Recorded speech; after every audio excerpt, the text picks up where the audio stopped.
Was the Steelers Bengals. What a crazy game. Steelers coming in with Mitch Trubisky, obviously the end of the Ben Roethlisberger era. Mitch Trubisky is going to get his first start. Bengals coming off a Super Bowl appearance. So a lot of high hope going into this Bengals Steelers game. Obviously a division rivalry. Julian, how much of this game did you see, and what were your takeaways? What you thought were some This of the game moves? was ugly. This was an ugly ass game. This is just one of those games both teams just want to like erase. Just an absolute ugly game.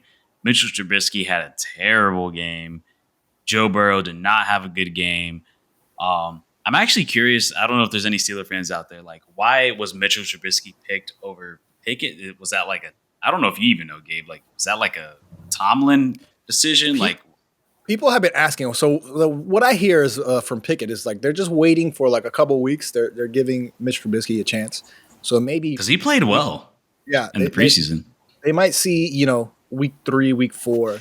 You might see a switchover depending on how the season's MVP going for Mitch.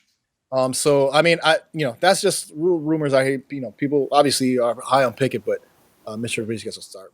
But Julian, like this This is game, terrible. I wanted it to end. That game deserved to end in a tie.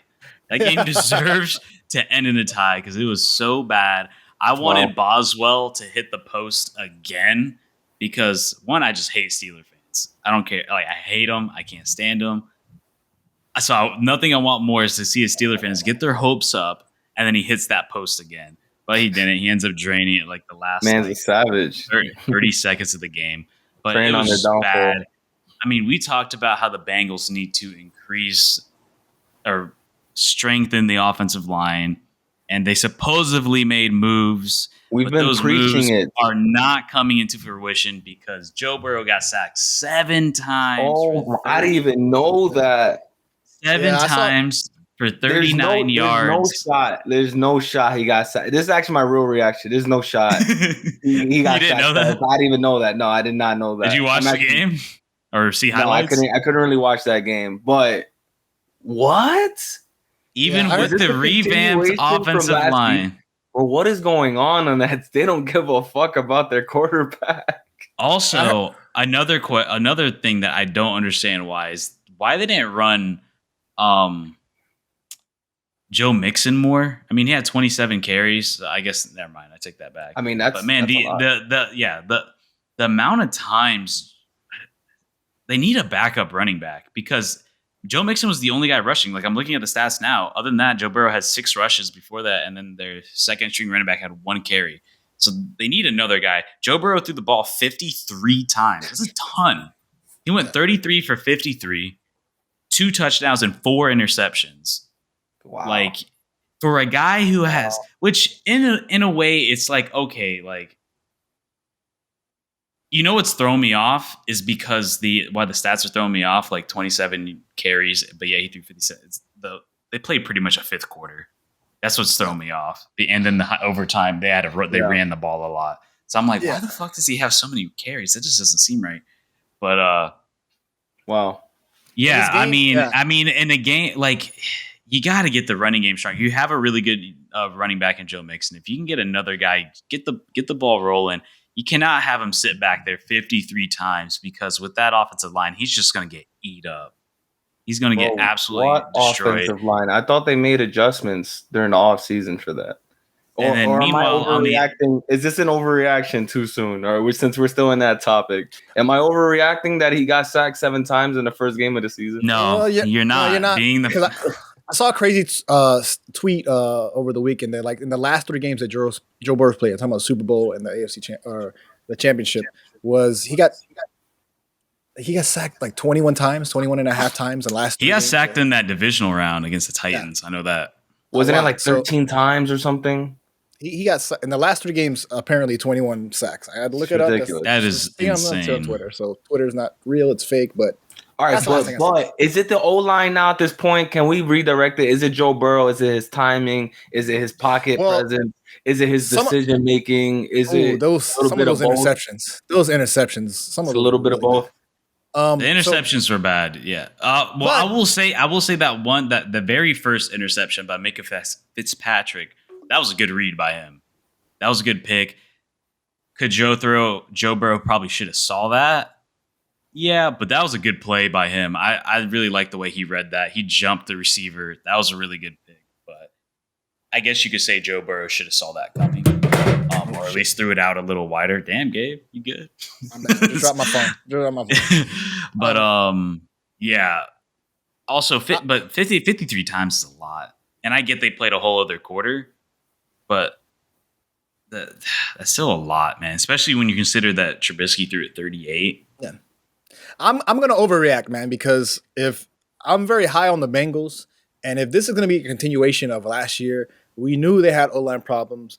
I think they got some draft picks. They drafted. What is the overreaction, Gabe? What is it? What is it? They don't make the playoffs? And I was thinking that the Bengals are division favorites. Obviously, and we could talk about the other game. The other person that performed well this season. But I'm overreacting on the Bengals. I'm down on the Bengals, man. I'm down on the Bengals week 1. Wow. I'm overreacting. Damn. Off the Steelers, huh? Overreact. Gabe said the Bengals aren't making the playoffs. You heard it here first. You lost to the Steelers, a division rival. You lost to them. To Trubisky. You should have won easily. You're coming off a Super Bowl appearance. We knew you had problems on the O-line, but you also had talent. Obviously, they threw to Jamar Chase a whole bunch. I think Mixon played decent. He was fine. It's just that O-line, man. If you're getting pressure on him, I can see why, if you're getting pressured, you're getting sacked, why interceptions can happen, right? Because you're just trying to get rid of the ball, right? Because you're not trying to get sacked, you're trying to get losses. So you're just throwing shit up there. If this continues, like for the next couple of weeks, if there's no improvement, like you get a whole off season to get ready and to draft and prepare, I don't think they might be fighting for a wild card, which is pretty crazy. You know what might be the case though, Gabe? What's up? Coach Tomlin, gave his team, every single player, a pair of black Air Forces before the first game of the season. I don't know if you guys saw the videos and pictures. So they got that black Air Force energy with the Steelers right now, and that could mean a lot. I tell you what, you know how dangerous it is to be walking around on black Air Forces, right? You get a speed boost. You know what I mean? Your acceleration, speed boost, your defense, your strength. All those stats automatically go up for the Steelers. So it could be because of that as well. We'll say we can end it. This last thing on this game is thank God. If you're a Steelers fan, at least, thank God that TJ Watt does not need surgery. He had a monster game until he got injured in overtime. It was his shoulder. He came out of the game. I don't know what they feared that it was a torn pec, which would have took him out for the entire season. Wow. But it turns out that he doesn't need surgery, but he's going to be out for a while, maybe 6 weeks. I got to check I think it was like 6 weeks. It's just top of my head. But man, he had a monster game besides that. I mean, obviously he's the leading sack leader last year, and he looks like he was on track to beat it again. But now that sucks to see an injury like that. I don't know if it was a sack or if it was just him tackling the quarterback, but he did tackle somebody and came out the game immediately. You saw him walking off holding his shoulder. So maybe it's just a dislocation. Maybe it's just some, ligament laxity that he has, on his shoulder. So Steelers, they overplayed what I thought. Like they played more than what I expected. Minka Fitzpatrick had a big block. We talk about the block kicks, all the kicks that got missed. The Bengals kicker, I immediately dropped from my fantasy team. A rookie kicker. You see him miss once, I'm like, fine, whatever. A rookie, you miss once, you come in a second time. Fact that all right, so hold up. For all the fantasy people out here, don't take Gabe's advice. He has Tua as a quarterback. He had Cam Akers, and he had a rookie kicker. Okay, well, he's not on my team anymore because nobody